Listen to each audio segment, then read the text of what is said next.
Welcome to the TSAT. I am 𝗧𝗦𝗔𝗧 senior faculty and also teacher educator.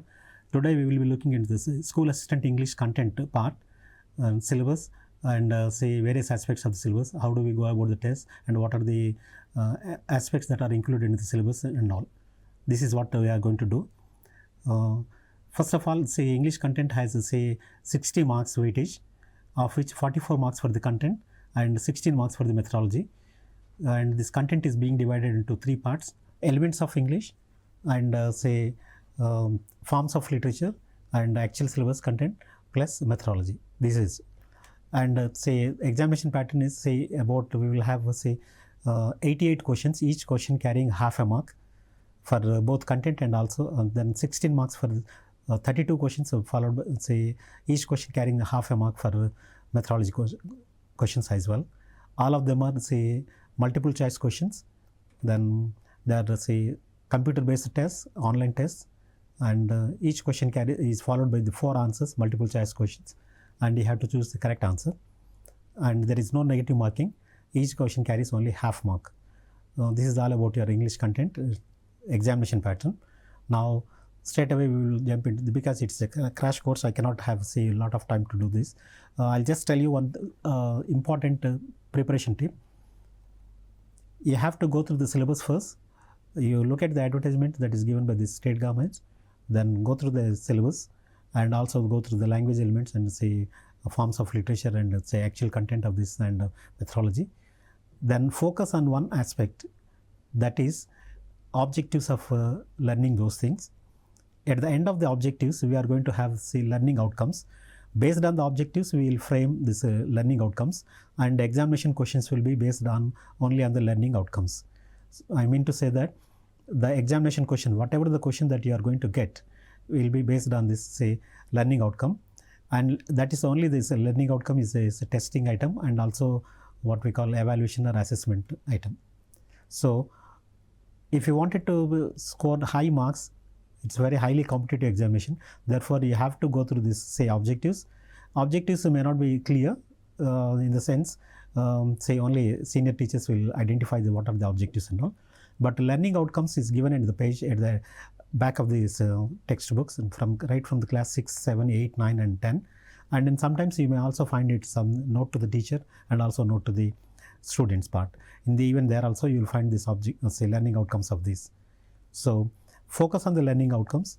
That is very, very important. And it is not like just knowing the content, knowing the answer is important. The application part is very important. Like I said, say earlier in the morning, that is say EAMCET examination and also this JEE examination or IIT entrance examination. In the EAMCET examination, say only the testing of your knowledge is, I mean, if you know the formula, that's enough. They'll just check your rote memory. Even in the state examination also, that is like this.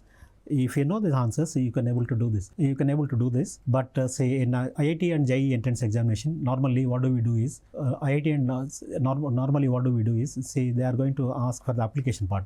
Knowing the formula is one part, but the application part is very important. You should also know where do we use and how do we use it. That's very important. Even here also, say for example, in the grammar part you have verb forms. In the grammar part, you have say articles, prepositions, etc. Knowing articles is not important. How to use it in the practically is very important. If you know this aspect, then half your job is done. Your job is made easy if you identify the learning objectives. They are given at the separate sheet and say in every textbook at the end of the lessons. This is one part. And there they say, if we look at the first 6 objectives are common for all the lessons and all the textbooks. But in between there are say 5 or 6 objectives are there. Specifically, they'll focus whether you really understand that you comprehend those learning outcomes, and also you can interchangeably use from noun form into verb form and verb form into noun form, vice versa. Interchangeably you should be in a position to use. This is being tested. Suppose if there is a question and like the verb form, use the correct verb form. I'm going to give you some tips. At the end of the tip, you can able to identify what exactly is being asked and all, and how important it is to change the pattern from one part to the other part. That I'll let you know. Okay. So this is all about your preparation tips. Then straight away we will jump into this say language elements. The first part of the syllabus is language elements. Elements of the phonetics. We have elements of phonetics, idioms, writing skills. In the writing skills, again, we have curriculum vitae, information transfer, letter writing, study skills, note making, note reference skills, and vocabulary, etc. So first of all, we will begin with this elements of the phonetics part. English is a non-phonic language. For example, say in other languages, say it's easy. If I wanted in English, say we will have say a different one particular word sound can be produced by the different say letters. For example, if I wanted to produce the sound of fa, it could be double F like baffle, daffle, and if it is, it could be let's say PH, photograph, photo, and it could be single F, fool, or it could be anything. So that's double F, PH, F, and laugh and cough in the words like laugh or cough. 𝗬𝗓𝗊 also produces the same sound, fa sound. So it is a non-phonics language. So suppose if in any other language, suppose if in Telugu language or in English, our local vernacular languages, if I ask you to somebody to begin as a letter with fa, femina, or say ka sound, say for example Kamala, everyone begins with the ka, Kamala. But in English, say the ka sound is produced in different ways. Like say K is one sound, king, as it in the king, and C is another one. In coke, coca, cola, etc. C is the sound. This also produces the same thing. Then in case of check, QUE also finds this. In the case of queen, Q sound also produces the same ka, and just CK, check, pick. All these things will produce the same sound. If you ask the students, if you give a word in dictation, so different students will get confused because of this. Say ka, whether they should begin with the K, or whether they should begin with the C, or whether they should begin with the Q, or whether they should begin with the CK, etc. If you give a word like flower in this for dictation, students get confused with whether it is to be begin with double F or with the PH, like in photo, right? Like single F, like find, fault, and like laugh or cough and GH sounds. So this makes them different. So this aspect, in this aspect, the learning of this English language and phonetics makes a difference. Okay. In the elements of the phonetics, what do we do is, say there are certain things that we are very important. As we produce the sounds, we breathe in this say air. The air stream mechanism is say from the lungs full we will take the air, and let's say as we produce sounds, it will stop for a while, then it will be released. In the case of pa, bha, ka, th, th, th. So we will focus on three important things: the place of articulation, where the sound is being produced, and how the sound is being produced. Whether we are using two lips, a lip and teeth, and say nose, or say glottal, or this say lateral, etc. These things are very important. The place of articulation, say the active organ, which active organs are using, is very important. If the two lips are used, we call them as bilabial sounds. And if the teeth and the lip is used, we call them as the labiodental sounds. And if I use the nose, nasal sound, ing sounds, etc. Ing sounds, nasal sound, and say this is and if there's glottal, we use this say what we call glottis, and it's a lateral. This is say it's a lateral movement of this sound, sound. It's a blurring sound. Okay, this is it. The manner of articulation also plays an important role. The air stream mechanism in the manner of articulation, it's complete stops for a while and it releases. We call them as plosives in some books, and in other books we call them as stops. And for some other words, say like fa, va, and all, say a part of this lip and also part of this say upper teeth, they'll come in contact. It is not a sudden release of the sound, but it stops for a while and it gives a narrow passage to leave out the sound, and thus the sounds are produced, fa, va, tha, and etc. So these kind of things. Then we have fricatives, we have applicates, etc. These things we will learning in this phonetics. In the examination point of view, there would be a word is given. A word is given, and which of these words in the following given words rhymes with that. That will be one test, and the other test could be which of the words are say labiodental, which of the word is nasal, which of the, they'll give a list of 4 or 5 words here. Say for example 1, 2, 3, 4. They give 4 options and they'll ask you to find out which word is nasal sound. Like say there is a king, there is a pin, there is a bin, there is something else they'll make, and they'll ask you to find out the sound nasal sound. So we have to identify the correct answer. These are the 2 types of the questions that we are going to about to get. Okay.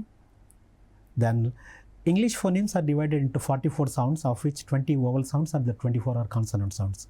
And of the 20 vowel sounds, 12 are pure vowels or monophthongs, and 8 of them are then diphthongs. And diphthongs can be short or the long vowel sounds, and monophthongs can be voiced or unvoiced sounds. And this is the information. Say there could be a question, say in case of TET, they'll ask you to how many vowels are there, vowel sounds are there, how many consonant sounds are there, how many monophthongs are there, how many diphthongs are there, and say whether every sound can be short or long. Only in the part of the vowels we have a short and a long, or is it possible to have these vowels and say long and short sound in the case of consonants also? This could be one question, examination question. So these are all about these elements of the phonetics. In the examination point of view, the questions could be usually because say in the phonetics they cannot ask a direct question. They'll give a word and they'll ask you to identify a similar sounding word from the list of the words given. There could be 2 or there could be 3 questions on this. One is about this, say phonic language or non-phonic language, how many it is not letter corresponding to the sound that is produced, sound is not corresponding to the letter that is written there. This is one thing. Then second thing is the phonemes are divided into, there are only 26 letters but there are 44 sounds. This makes this a bit problematic. Say of which it's 20 vowel sounds and 24 consonant sounds. Okay, say this is it. The 20 vowel sounds also, there are say pure vowels are there. Some of them are pure vowels and some of them are say they call them as monophthongs, and others are say they begin with one sound and they'll end up with other sounds. They glide onto this first sound. A, for example, day. I begin with the sound A and I end up with I. From A to I begin with A and I end up with I. This is day. This is how say this glides. So this is one sound with which I am beginning and I am going to end up with some other sound. Okay, this is what. And the long and short sounds are available only in the case of vowels. And E, like in say sit and seat, fit and feet, etc. Please don't sit on the seat. Sit and seat. These are called as say minimal pairs. And if a word is given and if I ask you to find out, say even if you do not look at the man also, even if you overhear also, you should be in a position to identify which sound is he making. Is he making a short vowel sound or the long vowel sound? This is very important. This knowledge is very important for you. Okay. And if you can able to identify whether it is a long vowel or a short vowel, it will be easy for you to find out this. Say if the word is given and it rhymes with which of the following words and all, you just read them read them aloud. Then if it sounds it's okay, it's good, then you mark the answer. If it sounds awkward or it's say unpleasant, then you just change it to the next word, and then that's how you are going to identify the correct answer. Okay, so this is all about your phonetics part, elements of the phonetics part. There is no relation between the sound and the letter. Actually, this is a language. English language is a typical language because there are 26 letters, but there are 44 sounds. Okay, this is one confusion in most of the students. For example, a K can be produced in different letters or combination of the letters, like Coke, pick, queen, kite. Like I told you, I took different set of examples. Of course, say this is all about your phonetics. This say the question could be about the number of these vowel sounds or consonant sounds. This is one. Voice sounds or non-voice sounds. So 2. The place of articulation could be one question. Manner of the articulation could be the other question. And likewise, a set of say 2 words or 3 words are given, and to identify the minimal pairs of the words that you have to choose, this is another one. These are the type of normal type of questions that you get. Now, with this background, we will go into the next topic, that is about idioms. Idioms is the next topic. Idioms are the word say they have figurative meanings. the words of the word of this actual word, it doesn't mean this what exactly the dictionary meaning goes like. It's, for example, a cakewalk. It is a cakewalk for me, means it's very easy for me to do that job. A piece of cake, oh, it's a very easy, it's like a piece of cake for me. Oh, this is fishy. Fishy is something suspicious. Oh, I don't believe, I can't trust him. There is fishy, maybe there's some sort of suspicion, maybe it's not fair, not unfair, and I call it a day. Say Sachin Tendulkar called it a day, couple of say Dinesh Karthik called it a day just before this IPL began. Calling it a day means say hanging boots, or calling it a day means say he stopped, no more, he's no more playing for this one days and also in the international say test cricket. Calling it a day. To kick a bucket, is to say commit suicide, hang himself. And to burn midnight oil, is say to stay awake till the late in the night, and so working for this hard for this something, for say for example for preparing for the DSC or TET examination for the school assistant English. Burning the midnight, it came from this old expression. Earlier they used to have say lamps, wherein they used to have say oil and all. Now we have say changed into this tube lights and say lamps and other things. Earlier it was the case. The kicking the bucket also, they used to stand on the bucket and hang themselves, and say as say their breathing is a problematic thing for them, so they used to, their upper limbs and lower limbs used to move very fast, and in the process they used to kick the bucket. Then we have some other expressions like once in a blue moon. Once in a blue moon means it's not regular. Blue moon, can you find a blue moon? If you look at this, say, if you talk to this, say, space scientists and all, they'll say that about every 100 years or every say 46 years or 83 years, there will be a moon which looks like blue in color. Usually we find blue, say, white moon, and sometimes it could be in, say, in the early morning or in the late in the night, so it could be reddish in color. But blue moon, see, it never appears. Suppose if some student is not coming regular to the school and all, oh, this fellow is like a DEO, he comes to the college or school once in a while. So you can find him in like once in a blue moon. And where pigs fly, this is another idiomatic expression. Usually the birds fly, but not pigs. Pigs, say, they walk on this roads, and also they walk on this. But if there is a case where the pigs fly, then this is possible. An impossible thing or improbable thing when we are talking about, then so this is possible where the pigs fly. This is how we are going to put it. Beating around the bush is another idiomatic expression. Beating around the bush, not giving the straight point, not coming to the point, just say talking all other things except the point. If I ask somebody to show where the nose is, you just making round about it. This is called as beating around the bush in English. And it's not my cup of tea. Oh, I'm not comfortable in doing certain things. So no, I can't do this. Oh, see, if you ask me to do here and say hosting and all, this I can do. But if you ask me to pick up somebody and from the airport or from the other places, no, I find it very difficult to trace them out and also to bring them, while bringing them, so how to put them in talk and all, this is very difficult for me, especially for the girls and all. I just don't like to do that. It's not my cup of tea. You find somebody else to do this. So idiomatic expressions or idioms are say, there are the words, the dictionary meaning is different from that of the say actual usage. This is it. They have a figurative meaning. The meaning of the say a single word, or the say the like fishy or the cakewalk, etc., the combination of the words, they are different from that of this say dictionary meaning. So likewise, there are about say 60 to 70 idiomatic expressions that are used in from class 6 up to the class say 10, and you may have one or two even from outside also, but most of them are known to you. Though nothing to worry about it. So they'll ask you, they'll use one idiomatic expression and they'll try to give the meaning, 4 meanings of this, and you have to choose the correct answer. It's identifying it is easy unless you know this idiomatic expression, that is figurative meaning of the word. If you know the figurative, most of these idiomatic expressions that they are used in the school level are known to you, and they have been repeatedly used by the teachers and also by you.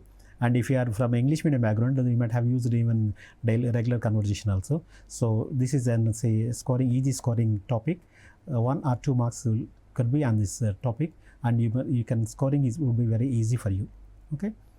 Now let's look at this. Idioms are this. The word idioms is derived from the ancient Greek word idioma, which means peculiar phraseology. This is once it came in the examination. I'm not sure whether it is an AP TET examination or our TS set examination, but it was there in the examination. It was where do you say that what is the root word of this idiom? Idiom came from this Greek word idioma, which means peculiar phraseology. The phrases are peculiar. They do not go with because they have a figurative meaning, not the dictionary meaning. Okay. These are phrases which cannot be understood simply by looking at the meaning of the English individual words in the phrase, but it has a figurative meaning. Using an idiom is a method that increases the effect of speaking. Say, ordinarily we will communicate. We communicate at the school level, we communicate at the college level, we communicate at the higher level. Once you become literature, say, friendly, and you did your masters in English literature and all, you don't feel like using it general English. General English, any ordinary man, any layman can use it, or any other graduate like postgraduates in, say, social subjects and science subjects, they use it. But being a literature man, you feel like using it as idiomatic expressions, and the more you use idiomatic expressions, and for writing research articles and all, you will be, say, it has a good effect, and also say friendly, new word, vocabulary friendly person. Then say we move on to this next skill, like writing skill. In the writing skill part, see, we have 3 or 4 items are included. Of course, I'm going to take up one after the other one. Writing skills in the curriculum vitae. Usually a curriculum vitae is considered to be a summary of your experience, past experiences, professional qualifications, and educational background. And in the modern world, say, it is a tool to persuade this potential employer, a kind of this, say, it's a kind of sales presentation. You have to talk about yourself. Say, when we apply, we send a curriculum vitae with a covering letter and all. Even before you reach to the office, and the paper will speak a lot of things about you. That's very important. And say, by looking at this, if it runs into the longer pages, and if it is boring, and if it is not properly arranged and all, they'll put them aside. And to be, say, in the selection list or in the final list of the selection candidates and all, you have to write your curriculum vitae effectively, which will include certain say information like your achievements, your say accomplishments and abilities and skills, plus your educational background and your say global address like email address, and also your mobile number. In the earlier days, we used to have say complete address for the correspondence. But now, say, it is not necessary. You need not write your say address, flat number, door number, street, town, and all these things are not necessary. You can simply write your global address like with single email address, xyz@gmail.com or whatever it is. This is one, and mobile number followed by mobile number. Your mobile number beginning with this your local area code, and if you are abroad, then that code. Otherwise, it is 91 or 00 plus followed by your these things.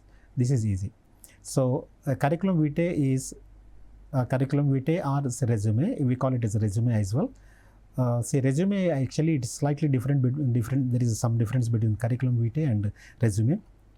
Resume is if you already worked for some time and then you wanted to continue, then say it is called resume. Continue from where you have stopped. Curriculum vitae could be for the first time aspirants. Okay, it should have certain things in common. Say your email ID and your phone number, your name followed by these things. That is your global address. This is one. Then your educational background. It could be in the chronological order. Say starting from this latest to the back, or it could be the other way also. It could be in the tabular form, or it could be say chronological order. Say for example, say in 2020, what did you do? In 2021, 22, 2021, what did you do? 21, 22, what did you do? And all. We'll write about these things. This is called as a chronological writing in the chronological order. And before that, what did you do? And all. There is the other one called as functional. In the functional, we don't mention clearly in which year you did it and all.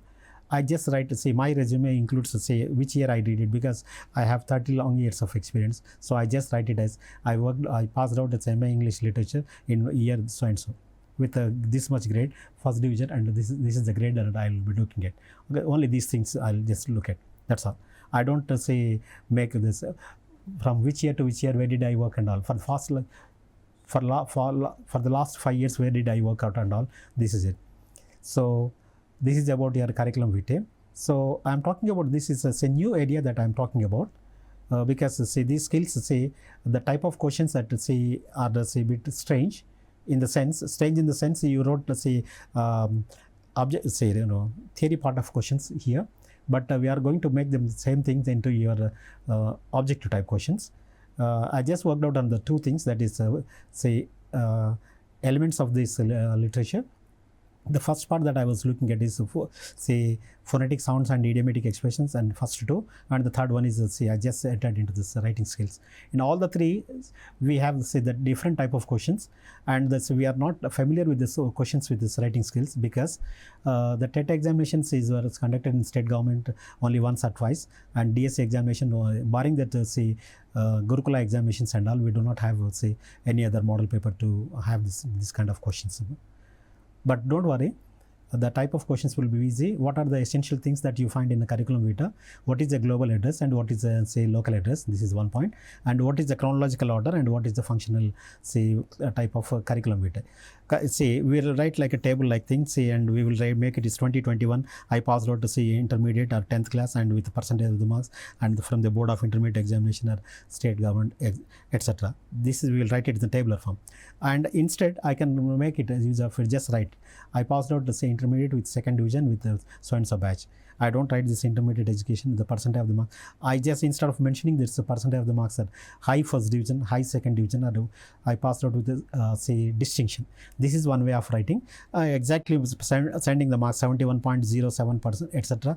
percentage, mentioning percentage and year of passing, and through this which university I passed out, through which board, say board of SSC or say CBSE or whatever, board of intermediate or again CBSE pattern, and these things say they are writing in chronological order, starting from this year of starting to the year of ending. But of course it is in the reverse chronological order.